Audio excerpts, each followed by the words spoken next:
Hello students, welcome to our channel Pacific IAS. So in today's class we will discuss about the important sources to reconstruct our history.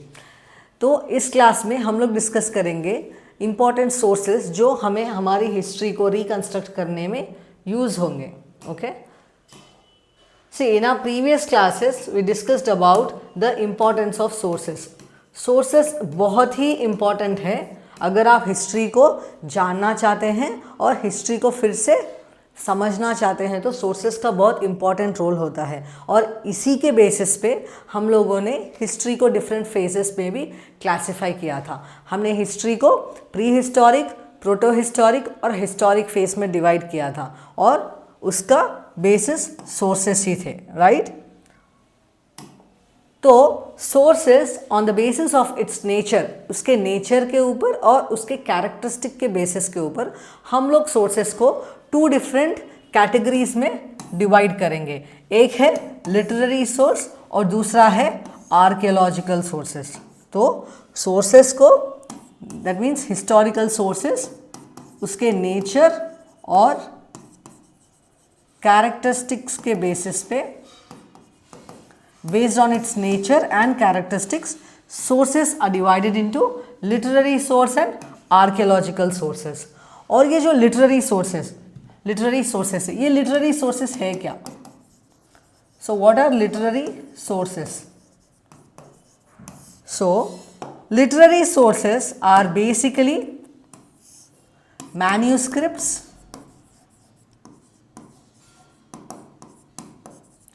and books which are written. So literary sources are manuscripts and books which are written. What are manuscripts? Manuscripts are something which is written with hands. हाथ से लिखी गई चीज़ों को manuscripts बोलते हैं. Okay, जो इंसान ने खुद से लिखे हैं उसे manuscripts कहा जाता है. अपने एंशियंट टाइम पीरियड में हमारे इंडिया में मैन्युस्क्रिप्ट्स जो है वो यूजुअली दो टाइप्स के लीव्स पे ज़्यादा लिखा जाता था. एक है पाम लीव्स और दूसरा है birch leaves. Okay, palm leaves and birch leaves. This was about the literary sources. Then comes the archaeological source. First we'll complete this literary source. Okay, in literary source based on its origin. Okay, based on its origin, उसके origin के ऊपर, on the basis of its origin, literary sources are again divided into indigenous sources and foreign sources. तो literary sources को भी उसके origin के basis पे दो अलग categories में डिवाइड किया जाता है. एक तो है इंडिजीनियस सोर्सेस और दूसरा है फॉरेन सोर्सेस. ये इंडिजीनियस सोर्सेस क्या है? Indigenous sources are nothing but books और sources which are native to Indians, which are written by Indians. Those are called indigenous sources. Books which are written by Indians are known as indigenous sources and foreign sources are sources which are written by foreigners. Foreigners के द्वारा लिखे गए sources को foreign sources कहा जाता है. Next, these indigenous sources. तो बहुत ज़्यादा क्लासिफिकेशन है, please bear with me. These indigenous sources on the basis of the nature of the source, on the basis of the nature they are again divided into religious sources and secular sources. ये indigenous sources को हम लोग फिर से दो अलग categories में divide करेंगे. एक है रिलीजियस सोर्सेस और दूसरा है सेकुलर सोर्सेस. तो फर्स्ट हम लोग रिलीजियस सोर्सेस के बारे में पढ़ लेते हैं. So what is religious source? Religious source is nothing but something which belongs to a particular religion. Something, it may be a book or it may be a manuscript which belongs to a particular religion. It is known as religious source. So in the context of religious sources we have the best examples. Those are Vedas, Brahmanas, Puranas, Upanishads, Avadanas, Mahavamsham, Deepavamsham, Mahaparishishta Parvan and Tripitakas. These are some of the ancient religious sources which we use. ये ancient religious sources है जो हम लोग use करते हैं history को जानने में. First will discuss about example. एक एग्जाम्पल हम लोग लेते हैं वेदास. ओके, सो वेदास है क्या? What are Vedas? Vedas are books which belong to Vedic period. These Vedas are the books that belong to Vedic period. Vedic period के books को, वैदिक पीरियड के बुक्स है जो वेदास है ना, ये वैदिक पीरियड के बुक है. और वेदास को पढ़ने से हम लोग वैदिक सोसाइटी के बारे में जान पाएंगे. वेदास को पढ़ने से हम लोग वैदिक सोसाइटी के बारे में जान पाएंगे. To know about the Vedic society we can refer to the Vedas. So what are the 4 Vedas? We have 4 Vedas, right? One is Rig Veda, second one is Yajur Veda, third we have Sama Veda and Atharva Veda.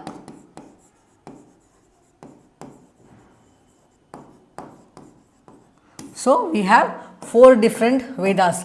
One is Rig Veda, Sama Veda, Yajur Veda and Atharvana Veda. So this Rig Veda, if you study Rig Veda, you can know about the early Vedic period. So you can know about the society, economy, culture, traditions, practices, diversity.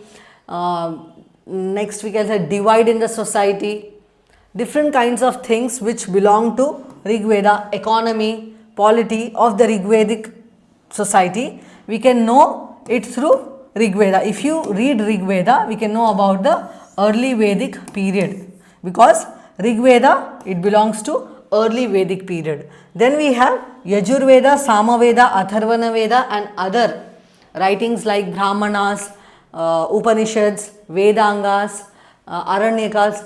These books, they help us to know about the later Vedic society or later Vedic age. So to know about the later Vedic age, we rely on Yajur Veda, Sama Veda, Atharvana Veda, Upaveda, Upanishads. Next we have Vedangas, Aranyakas, Brahmanas. We rely on them to know about the later Vedic age. So this was about the Vedas. We will learn about Vedas elaborately once we discuss about the Vedic civilization. Okay. So this was about the Vedas. Next we have Mahavamsham and Tripitakas. We learn about Mahavamsham and Tripitakas. See, Mahavamsham,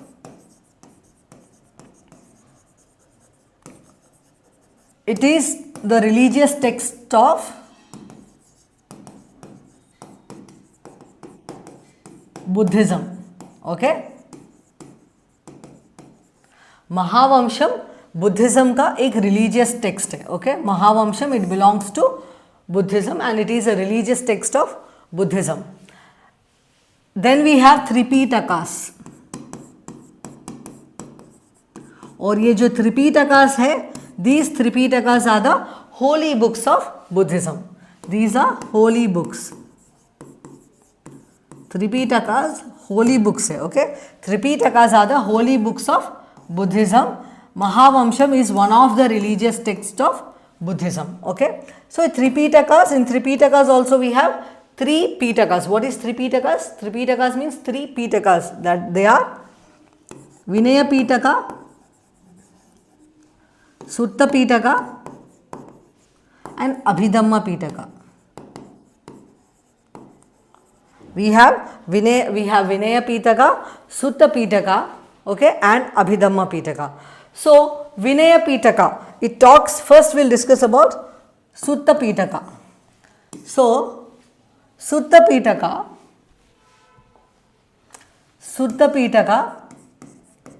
it talks about the teachings of Buddha. Okay, Sutta Pitaka talks about, okay, Sutta Pitaka Buddha के teachings के बारे में बात करता है. और दूसरा है विनय पीटका. विनय पीटका जो है वो एक मोनास्टिक ऑर्डर है. Means what is monastic order? जो बुद्धिज़्म के मॉन्क्स हैं वो बेसिकली मोनास्ट्री में रहते हैं, right? They live in the monastery. तो when they stay in the monastery, how should they conduct themself? जब वो मोनास्ट्री में रहते हैं उनको किस तरह से बिहेव करना चाहिए, उनका क्या शेड्यूल रहेगा, क्या क्या रूल्स एंड रेगुलेशंस फॉलो करने चाहिए, all those they are mentioned in the Vinaya Pitaka. So Vinaya Pitaka is nothing but a monastic order which talks about how the Buddhist monks, they should conduct themselves when they stay at the monastery. Then we have Abhidhamma Pitaka. Abhidhamma Pitaka, it talks about the philosophy of Buddhist teaching. Okay? So Abhidhamma Pitaka वो Buddhist religion के philosophy और उसके teachings के बारे में बात करता है. सो त्रिपिटकास हम लोगों ने देख लिया. Tripitakas they are nothing but the religious text of, और these are Tripitakas are the holy books that belong to Buddhism. We have 3 Pitakas. हमारे पास 3 पिटकास है. एक है सुत्त पिटका जो कि बात करता है बुद्धा के टीचिंग्स के बारे में. उसके बाद हमारा है विनय पिटका जो बात करता है मोनास्टिक ऑर्डर के बारे में. और तीसरा है अभिधम्म पिटका जो बात करता है बुद्धा की फिलॉसफी के बारे में.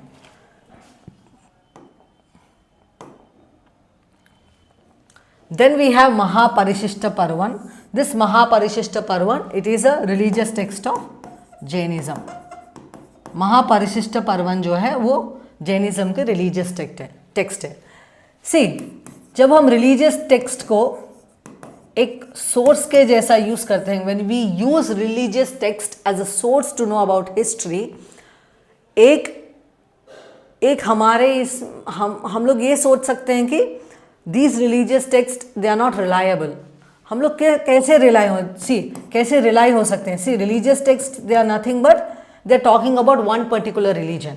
रिलीजियस टेक्स्ट एक रिलीजन के बारे में बात करते हैं, तो ऐसे चीज़ों के ऊपर हम लोग कैसे रिलाई हो सकते हैं, ये क्वेश्चन आ सकता है आपके दिमाग में.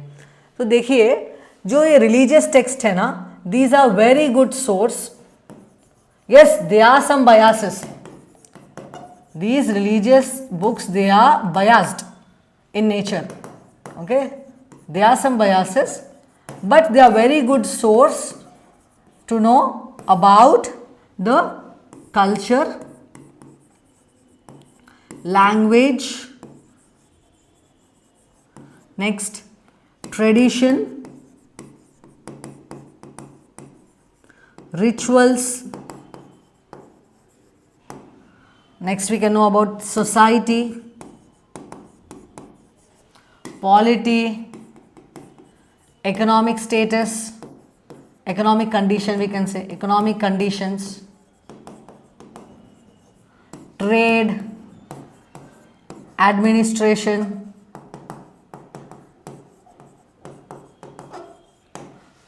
So these religious sources, though they are biased in nature, okay, religious sources थोड़े biased रहते हैं, लेकिन उससे हम लोग उधर के culture, language, tradition, ritual, society, diversity in the society, polity, socio economic conditions, trade, relations with foreign nation, administration के बारे में जान सकते हैं. इसीलिए रिलीजियस सोर्सेस को भी हम लोग एक बहुत महत्वपूर्ण, एक बहुत इम्पोर्टेंस देते हैं. Okay,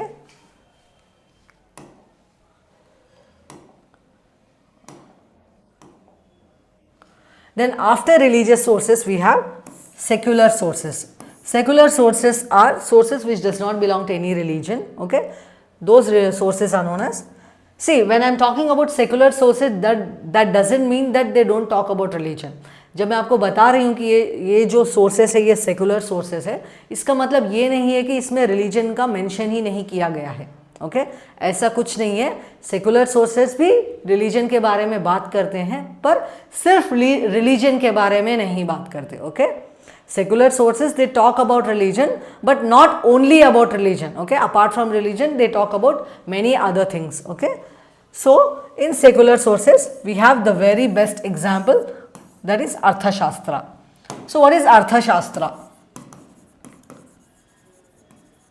So this book Arthashastra, it is a book on administration and polity. Okay, this book Arthashastra, it is a book on administration and polity and it was written by Kautilya. तो अर्थशास्त्र ये book है administration के ऊपर,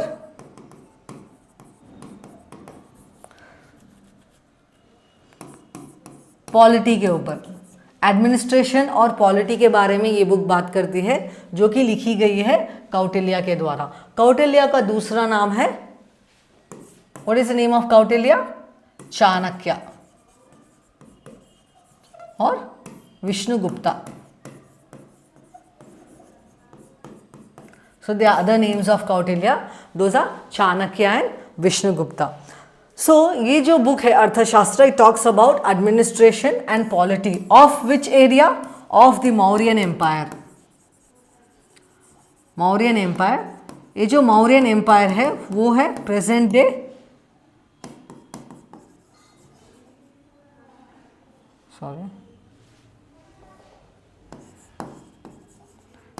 day Bihar.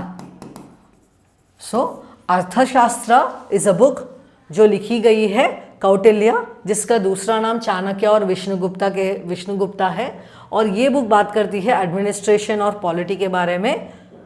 किसके administration और polity के बारे में? Talks about the administration and polity of the Mauryan empire who were one of the important rulers of the Magadh region. Magadh region किधर है? It is in the present day Bihar. Okay, और उसके बाद next source we have, next is Mudra Rakshasa. Okay, Mudra Rakshasa, it is basically a drama. Okay, Mudra Rakshasa, it is a drama written by Mudra Rakshasa, it is a drama which was written by Vishaka Datta. So this Mudra Rakshasa, it is written by Vishaka Datta. Mudra Rakshasa, it is a drama which is written by Vishaka Datta, and it talks about how Chanakya helped Chandragupta Maurya in becoming the ruler of the Magad Empire. Okay, in establishing the Mauryan Empire को establish करने में चाणक्य ने चंद्रगुप्त मौर्य की किस तरह help की थी, मदद की थी, उसके बारे में एक ड्रामा है जो कि लिखा गया है विशाखा दत्ता के द्वारा, जिसका नाम है Mudra Rakshasa. Then we have Silappadikaram and Manimekalai. Then we have Silappadikaram and Manimekalai. ये दो बुक्स जो है, Silappadikaram it is a book written by Ilango Adigal, and Manimekalai it is also a book which is written by Satyanar. जो ये सिलप्पाधिकारम बुक है, इसे लिखा है इलांगो अधिगल ने, और मणिमेखले बुक लिखी गई है सत्यनार के द्वारा।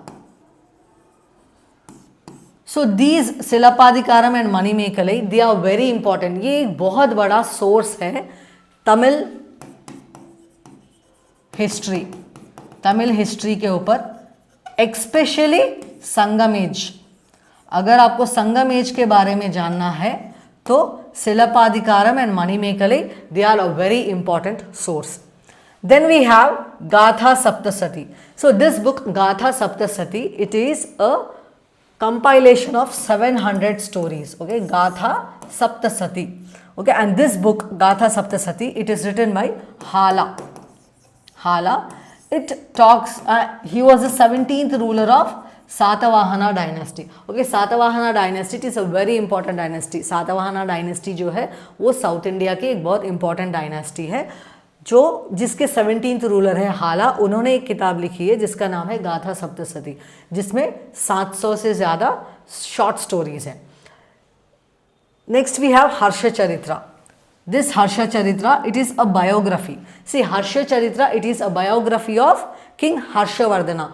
ये हर्षचरित्रा है, ये एक बायोग्राफी है किंग हर्षवर्धना की, जो कि पुष्यभूति डायनास्टी के एक बहुत इंपॉर्टेंट रूलर थे। ये पुष्यभूति डायनास्टी नॉर्थ इंडिया में रूल किया करती थी, और हर्षवर्धना उनके उधर पुष्यभूति डायनास्टी के एक बहुत इंपॉर्टेंट रूलर हैं। ये जो हर्षचरित्रा बुक है, इसे लिखा गया है बाणाभट्टा के द्वारा। बाणाभट्टा wrote this book called Harsha Charitra, and it is a biography of Harsha. Then we have Chullavaga. Chullavaga, it is a treatise on Buddhist architecture. Chullavaga जो book है, जो किताब चुल्लवागा है, वो बुद्धिस्ट आर्किटेक्चर के बारे में, आर्ट आर्किटेक्चर के बारे में बात करती है. उसके बाद हमारे पास है, ये थोड़े एग्जाम्पल्स हैं. जब हम लोग बुद्धिज़्म के बारे में पढ़ेंगे तो तब हम लोग चुल्लवागा के बारे में पढ़ेंगे. जब हम लोग हर्षवर्धना के पीरियड के बारे में बात करेंगे तब फिर से हम लोग ये सब चीज़ें डिस्कस करेंगे. These are just an example. Okay, then we have Kamasutra. Kamasutra, who wrote Kamasutra? So Kamasutra किसने लिखा था? Kamasutra, it is a book on romance. Okay, Kama Sutra, it is a book on romance which was written by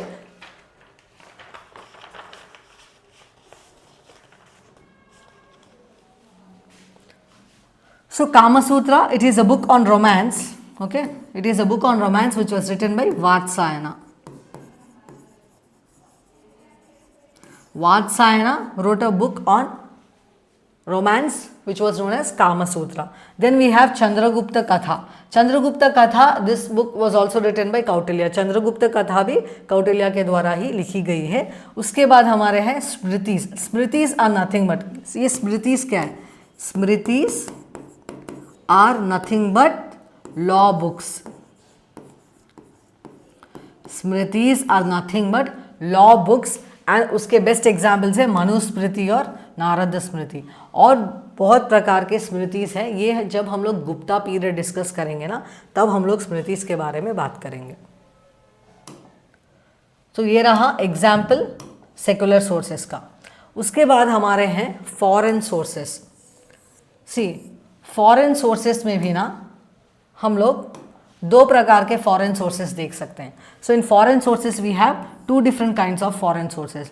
ये तो है foreign sources जो कि लिखे गए हैं विजिटर्स के द्वारा. Foreign sources which are foreign sources which are written by foreigners who have visited India. Okay, ऐसे फॉरेन सोर्सेस हैं. और दूसरे हैं foreign sources which are written by foreigners who have not visited India. They have taken some reference book and they have written about India. तो foreign sources भी हमारे दो प्रकार के हैं. एक तो है एक sources ऐसे हैं जो कि लिखे गए हैं लोगों के द्वारा जिसने इंडिया विजिट किया है. उसके बेस्ट एग्जाम्पल है Hiuen Tsang, Fahien, I Tsing and Megasthenes.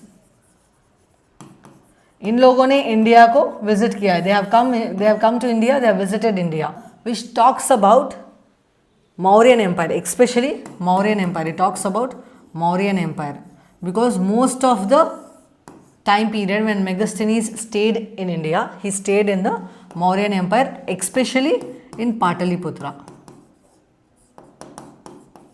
So who was this Megasthenes?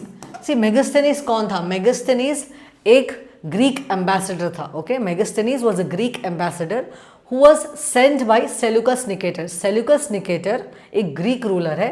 उसने मेगस्थनीस को चंद्रगुप्त मौर्य के कोर्ट में एज एन एम्बेसडर भेजा था. Okay, and Megasthenes most of the time Pataliputra में ही रहता था.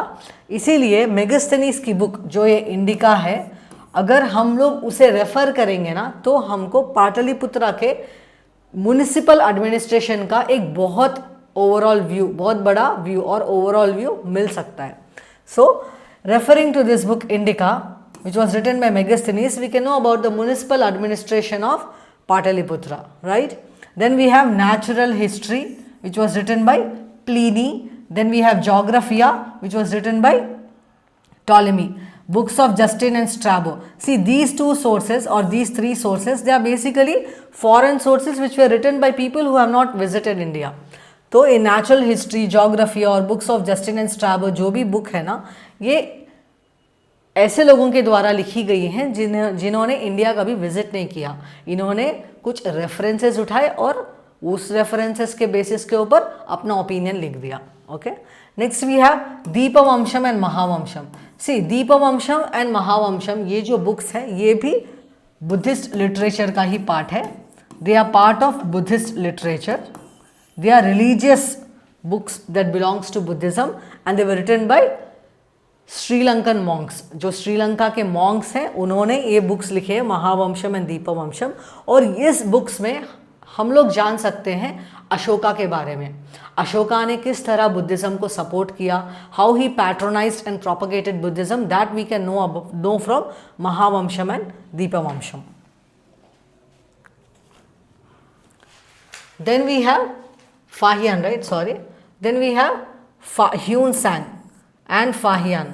See, Hyun Sang, he was a foreign traveler. He was a Chinese foreign traveler who visited the court of Harshavardhana. Harshavardhana के बारे में मैंने अपने पिछले स्लाइड में आपको बताया था.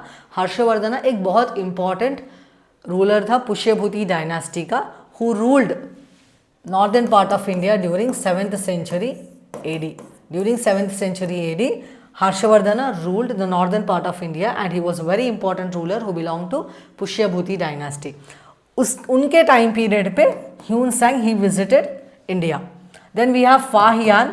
Fahian he also visited India during the time period of Chandragupta Vikramaditya. Okay, Chandragupta Vikramaditya was one of the greatest ruler of Gupta dynasty. Okay, तो इनके सोर्सेस से हम लोग गुप्तन पीरियड के बारे में जान सकते हैं. When we refer to Fahien's writing we can know about the Guptan time period and when we refer to Hiuen Tsang's writing we can know about the time period of Harshavardhana. Okay, then we have archaeological sources.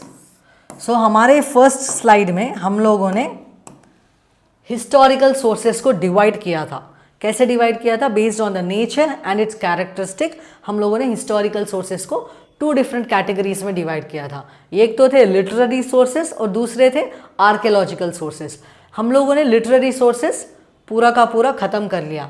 हमने देखा कि literary sources, फिर से हम लोगों ने literary sources को 2 different categories में डिवाइड किया.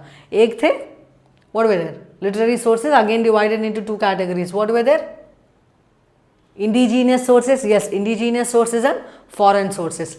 तो इंडिजीनियस सोर्सेस को फिर से हम लोगों ने 2 अलग कैटेगरीज में डिवाइड किया. एक थे religious sources and secular sources. हम लोगों ने सब different kinds of sources with example discuss कर लिए हैं. अब हम लोग डिस्कस करेंगे archaeological sources. When it comes to archaeological sources we have 4 different types of archaeological sources. Archaeological sources में हमारे पास हैं 4 डिफरेंट काइंड्स ऑफ सोर्सेस. एक तो है इंस्क्रिप्शंस, दूसरे हैं कॉइन्स, तीसरे हैं मॉन्यूमेंट्स और चौथे हैं paintings. In archaeological evidences we have 4 different categories. One is inscription, coins, paintings and monuments. First we'll discuss about inscription. क्या हैगा? What is inscription? Inscription is nothing but something which is inscribed or engraved on a metal or a stone. Okay, when something is engraved on a metal or a stone it is known as inscription. And study of inscription, okay, study of inscriptions. तो हम लोगों ने definition देख लिया. Inscription is nothing but something which is engraved on a stone और a metal. Metal के ऊपर और स्टोन के ऊपर जब भी कुछ लिखा जाता है उसे इंस्क्रिप्शन कहते हैं. और इंस्क्रिप्शन की स्टडी को ही एपिग्राफी कहते हैं. Okay, epigraphy is nothing but study of inscription. Study of inscription is known as epigraphy. Inscription is defined as something which is engraved on a metal or a stone slab. Inscriptions की भी हम लोग बहुत types देख सकते हैं. We have different types of inscription based on the nature of inscription. Based on the nature and content of the inscription, we have different kinds of inscription. One is religious inscription. Please note it down because I have not made a slide on this. इसके ऊपर मैंने कुछ slide नहीं बनाया है तो please आप note down कर लीजिए. एक है religious inscription. Then we have commemorative inscription, eulogistic inscription. Then we have commemorative inscription.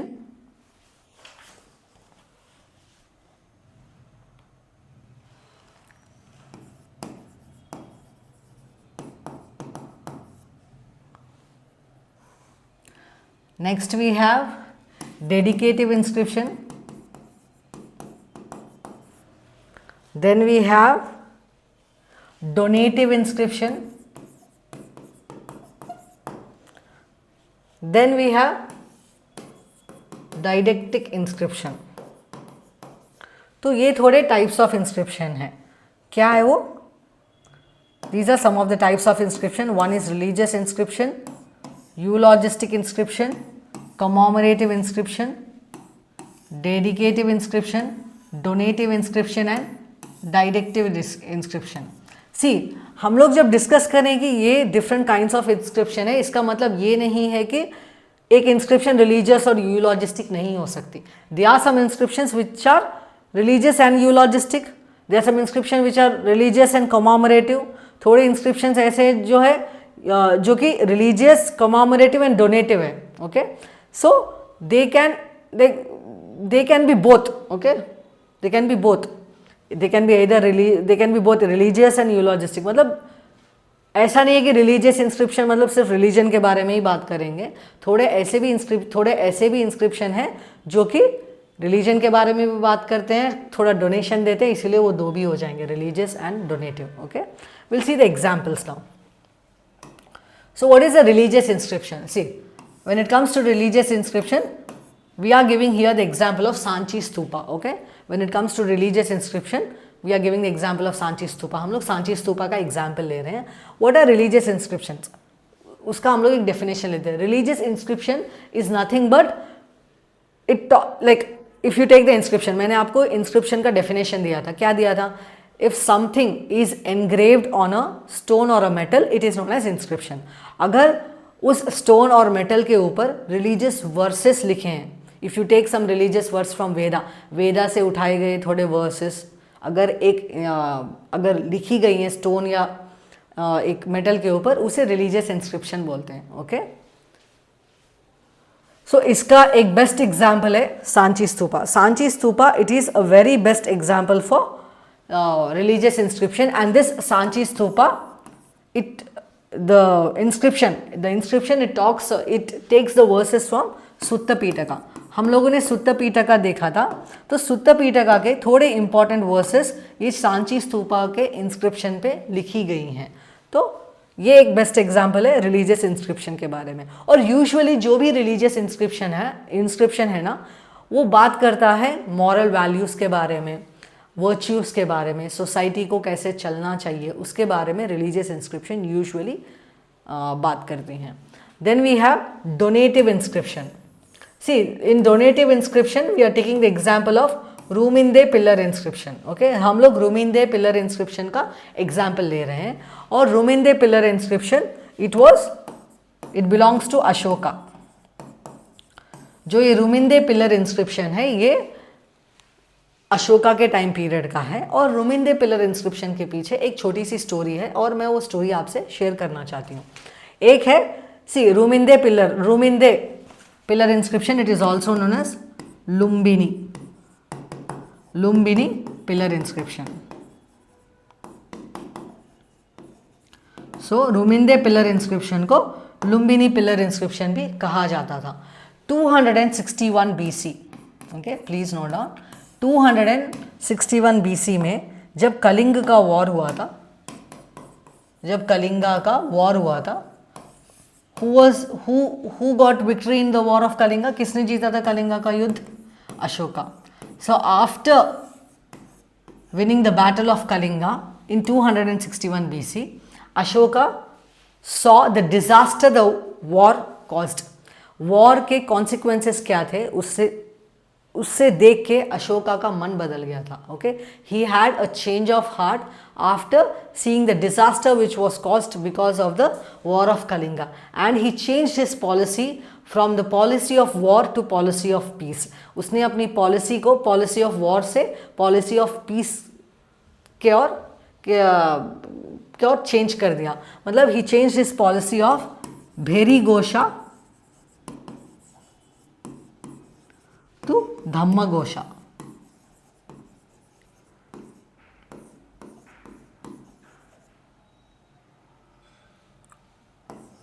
Okay, he changed his policy of war to policy of peace.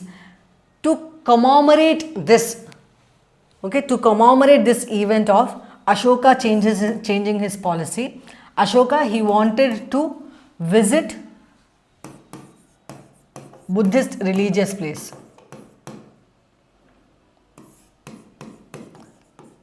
So he wanted to pay homage to Buddha. Okay, he wanted to pay homage to Buddha to commemorate this event of change of his policy from Bhairigosha to Dhammagosha, and his adoption of Buddhist principle. Okay, Ashoka, he adopted Buddhist religion.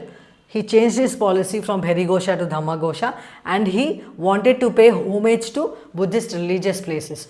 Okay, in that process he went and he visited Lumbini. And there at Lumbini, he gave few tax concessions to the Buddhist monks. Okay, he gave land grants. Okay, Ashoka ने land grants दिए और tax concessions भी दिए. अशोका ने Lumbini visit करके थोड़े land grants और tax concessions दिए बुद्धिस्ट मॉन्क्स को.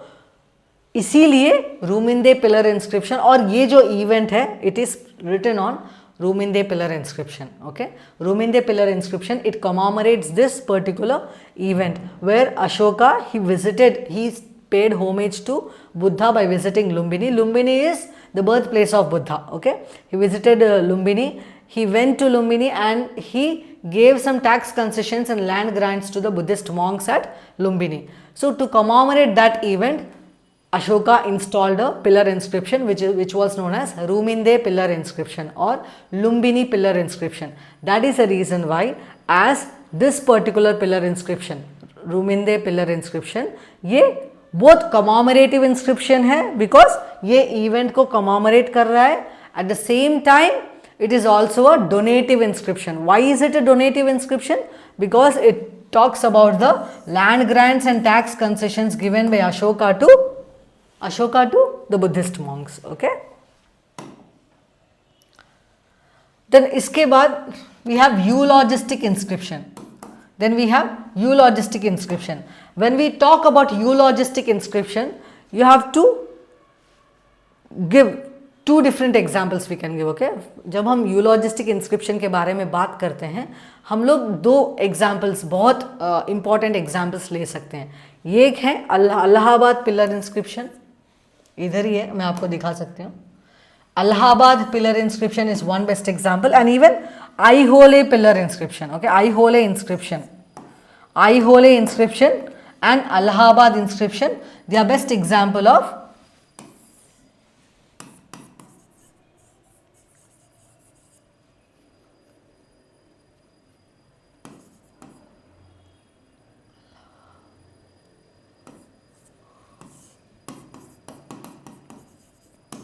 so Allahabad pillar inscription, and then we have Aihole pillar inscription. Aihole pillar inscription and Allahabad pillar inscription. See, this Allahabad pillar inscription, it is a eulogistic inscription. Eulogistic मतलब ये एक eulogy से लिया गया है. Eulogy means प्रशंसा करना.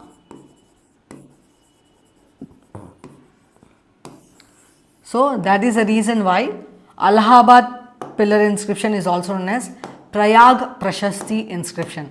Allahabad pillar inscription को प्रयाग प्रशस्ति inscription भी कहा जाता है. और प्रयाग प्रशस्ति क्योंकि ये अलाहाबाद पिलर इंस्क्रिप्शन में किसी एक रूलर के प्रशस्ति की गई है. Means this Allahabad pillar inscription it praises a ruler. Who is that ruler? वो रूलर कौन है? See, Allahabad pillar inscription, it was written praising Samudragupta. Okay, Samudragupta जो कि एक बहुत इंपॉर्टेंट रूलर है गुप्ता डायनेस्टी के. उनके एक कमांडर इन चीफ हरिसेना ने ये अलाहाबाद पिलर इंस्क्रिप्शन उनकी प्रशंसा करते हुए लिखा था. इस अलाहाबाद पिलर इंस्क्रिप्शन में हरिसेना जो कि है commander in chief of Samudragupta, वो बात करते हैं समुद्रगुप्ता के पॉलिसी ऑफ कॉन्क्वेस्ट के बारे में. उन्होंने इंडिया के डिफरेंट डिफरेंट एरियाज़ को कैसे ऑक्यूपाई किया और उधर कैसे रूल किया, उसके बारे में बात करते हैं इस पर्टिकुलर इलाहाबाद पिलर इंस्क्रिप्शन में। और next we have Aihole pillar inscription. See this Aihole pillar inscription, it is also a prashasti. ये जो आईहोले पिलर इंस्क्रिप्शन है ये भी एक यूलॉजी है, ओके ये भी एक प्रशस्ति इंस्क्रिप्शन ही है। It is also eulogistic inscription. And ये आईहोले पिलर इंस्क्रिप्शन ये बात करता है पुलकेशी II के बारे में।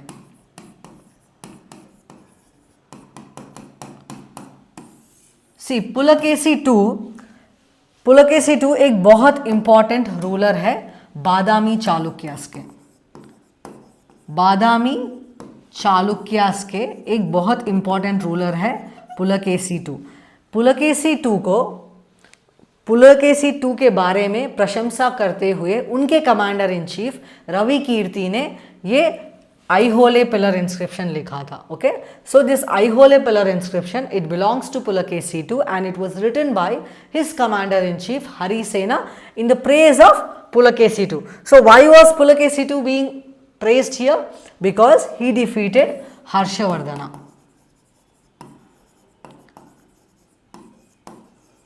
तो ये आईहोले इंस्क्रिप्शन बात करता है कि पुलकेशी II ने हर्षवर्धना को हराया था। हर्षवर्धना जो नॉर्थ इंडिया के एक इम्पॉर्टेंट रूलर है पुष्यभूति डायनास्टी के, वो साउथ इंडिया में अपना राज्य फैलाने के लिए आ रहे थे और पुलकेशी II ने उन्हें हरा दिया। ये बात करता है आईहोले पिलर इंस्क्रिप्शन जो कि लिखा गया है पुलकेशी II के कमांडर इन चीफ रवि कीर्ति के द्वारा। ओके, ये आईहोले पिलर इंस्क्रिप्शन ये भी एक कमोमरेटिव एंड यूलॉजिस्टिक इंस्क्रिप्शन है। क्योंकि ये कमोमरेटिव क्यों है? क्योंकि ये कमोमरेट करता है इस इवेंट को, the battle between Pulakeshi II and Harshavardhana. इस इवेंट को ये कमोमरेट करता है, इसलिए आईहोले पिलर इंस्क्रिप्शन एक कमोमरेटिव इंस्क्रिप्शन है और ये पुलकेशी II की प्रशंसा करता है, इसीलिए ये एक यूलॉजिस्टिक इंस्क्रिप्शन है। So Aihole pillar inscription it is also an example for both commemorative and eulogistic inscription. Okay, तो हम लोगों ने रिलीजियस इंस्क्रिप्शन पढ़ लिया, यूलॉजिस्टिक, कमोमरेटिव देख लिया, डोनेटिव देख लिया। डेडिकेटिव इंस्क्रिप्शन ऐसी इंस्क्रिप्शन है जो किसी को डेडिकेट करते हुए लिखी गई है। Okay, next we have directive inscription. Directive inscription ये इंस्क्रिप्शन है जो कुछ डिस्क्राइब करती हैं, मतलब कुछ रूल्स एंड रेगुलेशंस बताती हैं। मतलब होता था ना, मतलब आप लोग एग्जाम्पल ले सकते हैं अशोका के टाइम पीरियड में। अशोका के टाइम पीरियड में अशोका हर एक विलेज में, हर एक टाउन में अपने ओन इंस्क्रिप्शन इंस्टॉल करता था जिसमें लिखा जाता था उसके पॉलिसी, उसका धम्मा के पॉलिसी के बारे में अशोका लिखता था ताकि लोग समझ सकें। तो उसे हम लोग डायरेक्टिव इंस्क्रिप्शन में डाल सकते हैं। When you write an inscription describing something to the people then और explaining something to the people then they are known as directive inscription. Then after discussing inscription we have to now discuss about coins. Inscriptions को discuss करने के बाद हम लोग discuss करेंगे coins के बारे में। कॉइन्स देखिए बहुत ही इंपॉर्टेंट रोल प्ले करती हैं एज एन आर्कियोलॉजिकल एविडेंस हमारे हिस्ट्री को समझने के लिए। क्योंकि कॉइन्स को पढ़ने से हम लोग टाइम पीरियड के बारे में जान सकते हैं। ओके, जब हम कोई भी कॉइन उठाएंगे ना, तो उसे देख के हम लोग कौन से टाइम पीरियड का ये कॉइन है वो हम लोग जान सकते हैं। दूसरा, क्रोनोलॉजी भी जान सकते हैं क्योंकि एक ही डायनेस्टी के different rulers different coins mint करते थे या पंच करते थे। ओके, तो इससे हम लोग क्रोनोलॉजी भी जान सकते हैं। और सोसाइटी कैसी थी, we can know about society, polity, culture, script. Okay, script and even status of economy. तो आप ये पूछ सकते हैं कि मैडम कॉइन्स देख के हम लोग स्टेटस ऑफ इकोनॉमी कैसे देख सकते हैं?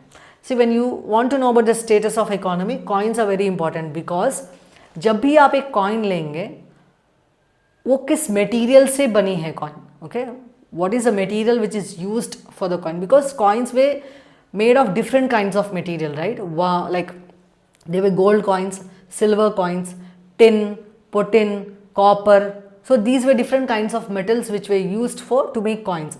अगर गोल्ड कॉइन्स ज़्यादा मिल रहे हैं आपके, फॉर एग्जांपल पर्टिकुलर डायनेस्टी आप लेंगे, उसमें आपको गोल्ड कॉइन्स का यूसेज ज़्यादा दिख रहा है, इसका मतलब ये है कि एक फ्लरिशिंग इकोनॉमी था, ट्रेड एंड कॉमर्स बहुत अच्छा चल रहा था।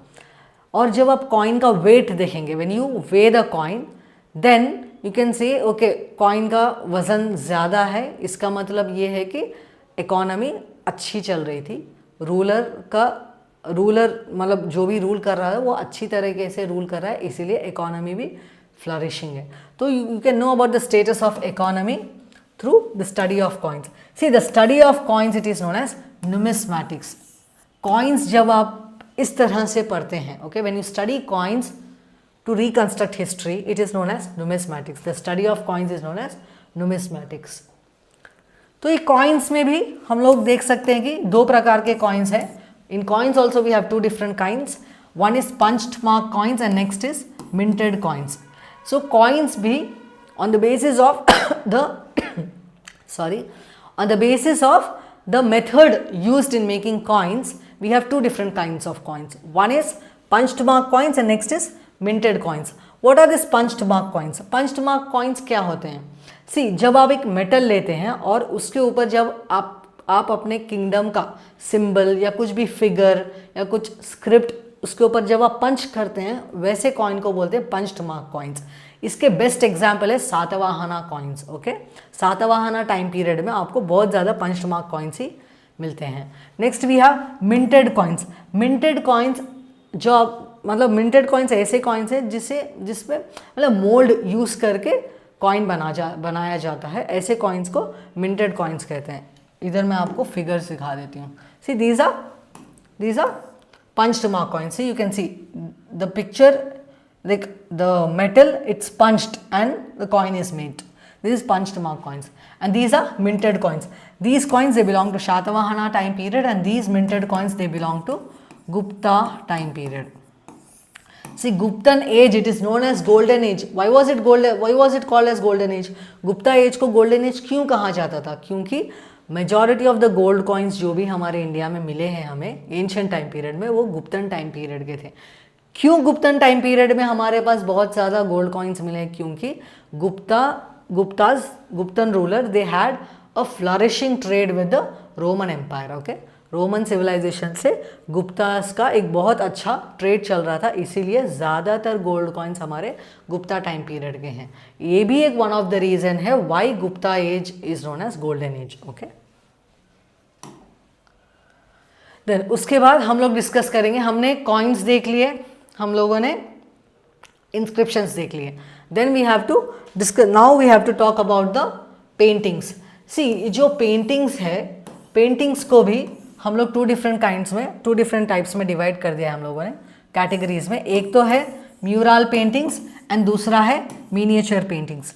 सो the paintings also they are divided into two different types, one is mural painting and other is miniature painting. What are mural paintings? Mural paintings है क्या? म्यूरल पेंटिंग्स इस तरह की पेंटिंग्स हैं जो कि वॉल्स के ऊपर किए जाते थे। आप लोग अजंता केव्स का एग्जाम्पल ले सकते हैं। अजंता केव्स में जो भी आप पेंटिंग्स देखेंगे वो म्यूरल पेंटिंग्स है, because they are painted on walls. Okay, then we have miniature paintings. Miniature paintings are nothing but paintings which are done on the panels. Okay, जिसके बेस्ट एग्जाम्पल है Rajasthani paintings and Mughal paintings. Okay, see, mural paintings are paintings which are done on walls and miniature paintings are painted on the panels. Example, Rajasthani paintings and Mughal paintings. ये best example. See, this is a painting of Padmapani and this is an Ajanta painting found in the Ajanta caves and these are the miniature paintings.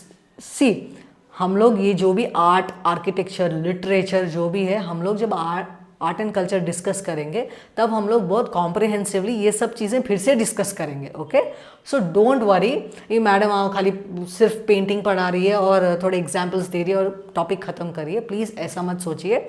हम लोग जब art and architecture discuss करेंगे तब हम लोग फिर से डिवाइड करेंगे कि म्यूरल पेंटिंग्स में भी fresco paintings, non fresco paintings, थोड़े एग्जाम्पल्स हैं, थोड़े अलग कैटेगरीज फिर से डिवाइडेड है, वो हम लोग फिर से तब डिस्कस करेंगे।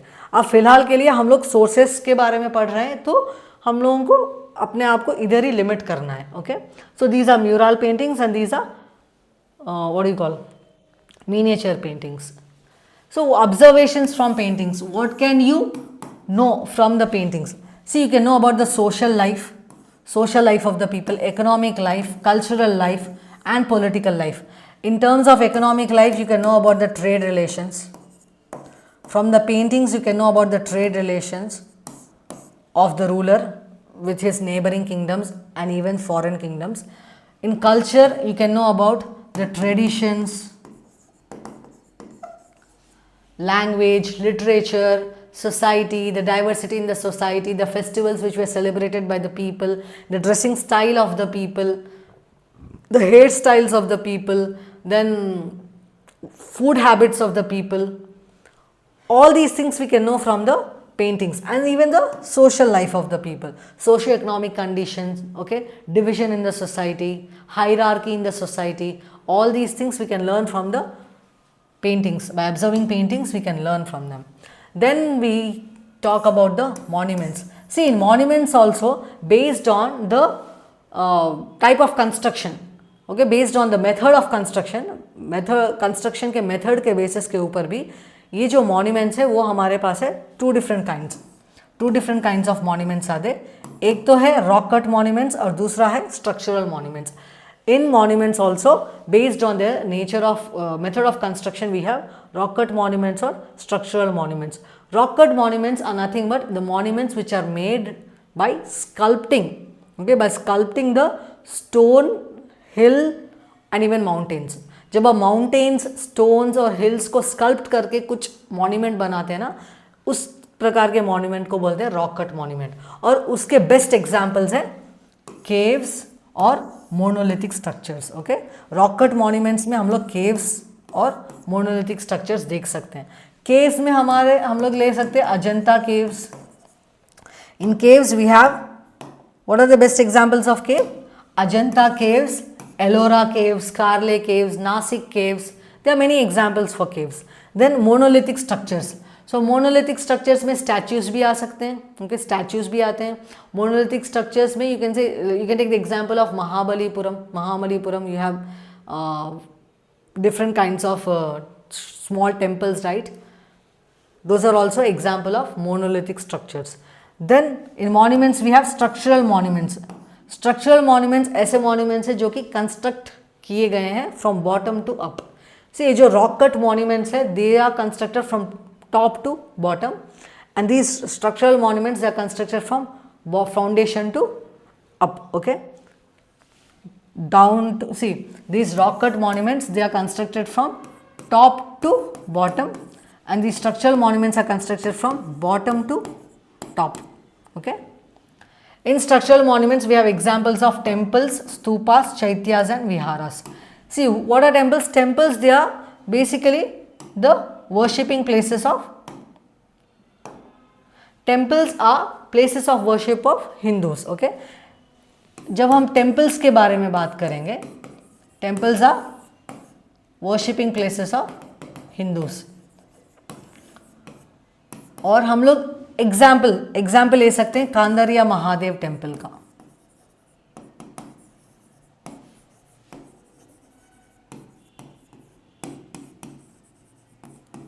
So in temples are nothing but they are places of worship of Hindus. Example is Kandariya Mahadev temple. Kandariya Mahadev temple, it is present in Khajuraho of Madhya Pradesh, and it was built by Chandelas. Okay, and this Kandariya Mahadev temple, it is the best example for Nagara school of architecture. Okay, see, when you discuss about temples, temple architecture जब हम पढ़ेंगे, और इस temple architecture को भी हम लोग 3 different kinds of architecture में डिवाइड करेंगे. Okay, in this temple architecture also we have 3 different kind of architecture. एक तो है नागरा, दूसरा है वेसरा और दूसरा है Dravida. Okay, so this temple architecture, it is also again divided into Nagara, Vesara and Dravida school of architecture. Nagara school of architecture, it is majorly practiced in the northern parts of India, and the best example for Nagara school of architecture is Khandarya Mahadev temple. Then we have Vesara school of architecture. So this Vesara school of architecture, it is practiced in some parts of Karnataka and South India. And the best example for Vesara school of architecture is Aihole, Pattadakal and Badami. हमने Aihole का picture देखा था. Let me show you the picture of Aihole temple. Wait a minute.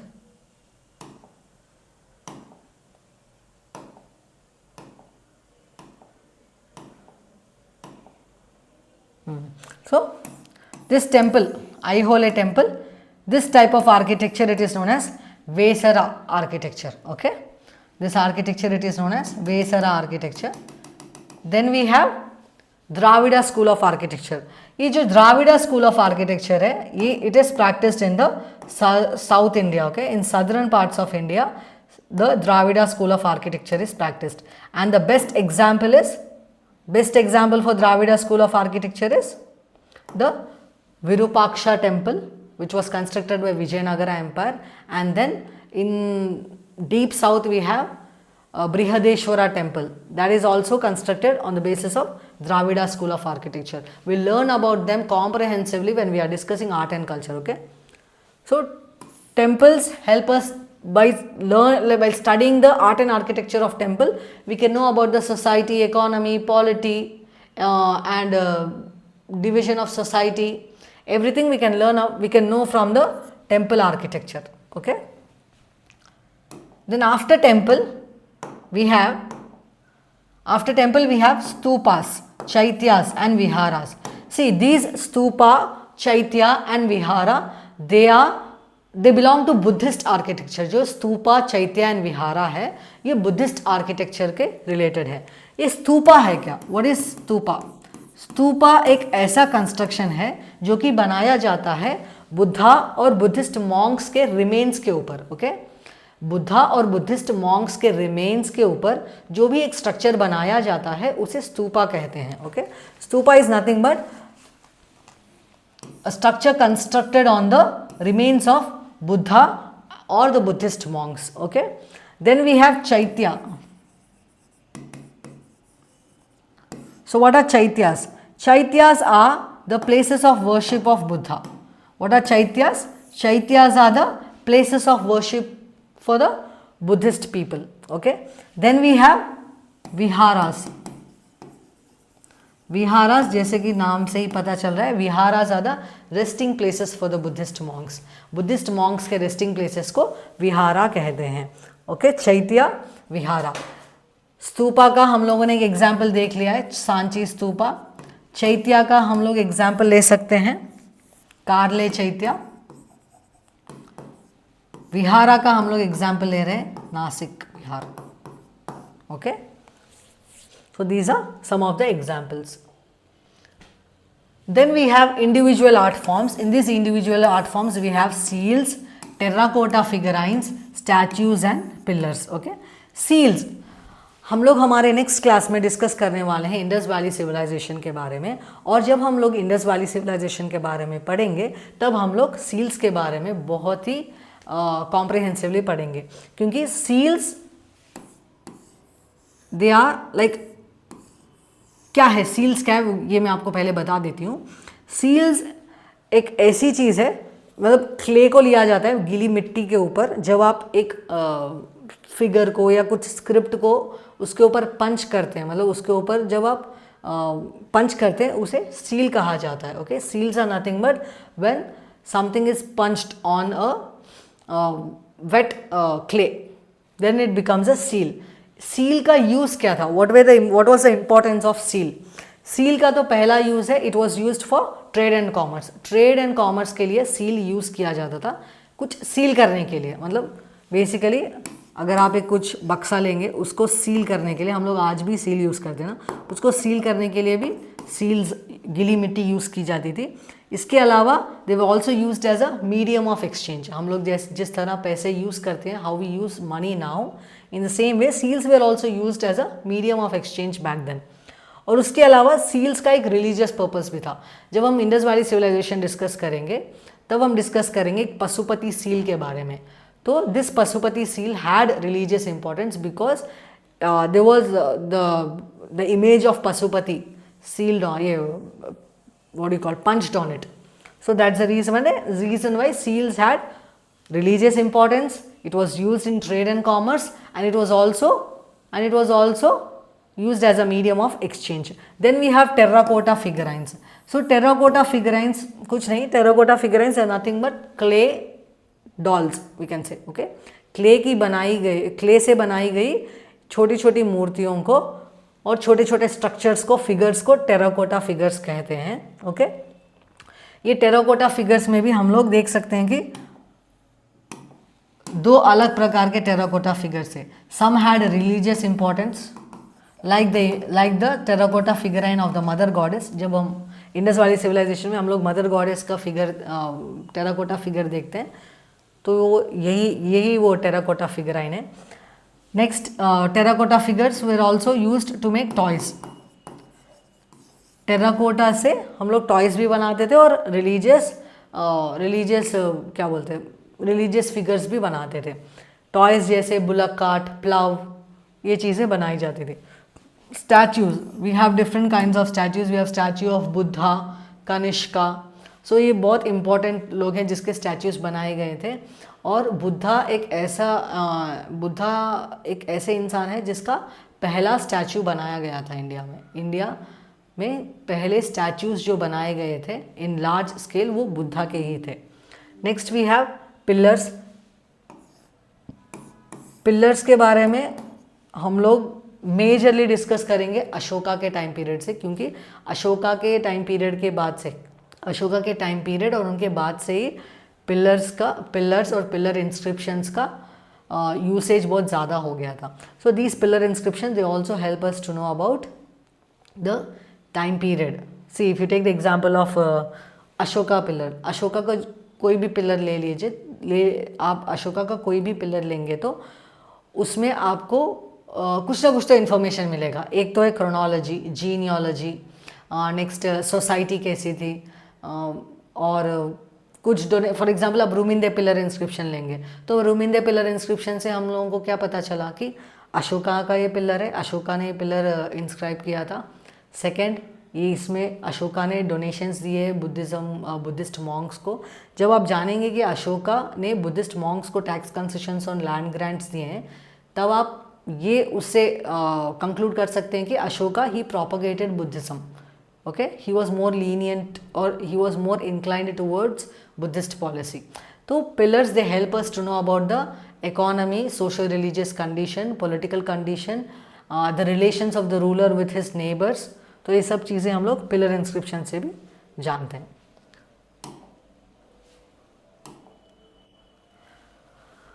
तो ये रहा students आज के हमारे इस क्लास का पूरा डिस्कशन. हम लोगों ने शुरुआत की थी important sources to learn about ancient India से. हमने देखा कि हिस्टोरिकल सोर्सेस को डिफरेंट कैटेगरीज में डिवाइड कैसे करते हैं, लिटरेरी सोर्सेस, आर्कियोलॉजिकल सोर्सेस. फिर हम लोगों ने आर्कियोलॉजिकल सोर्सेस को फिर से डिवाइड किया.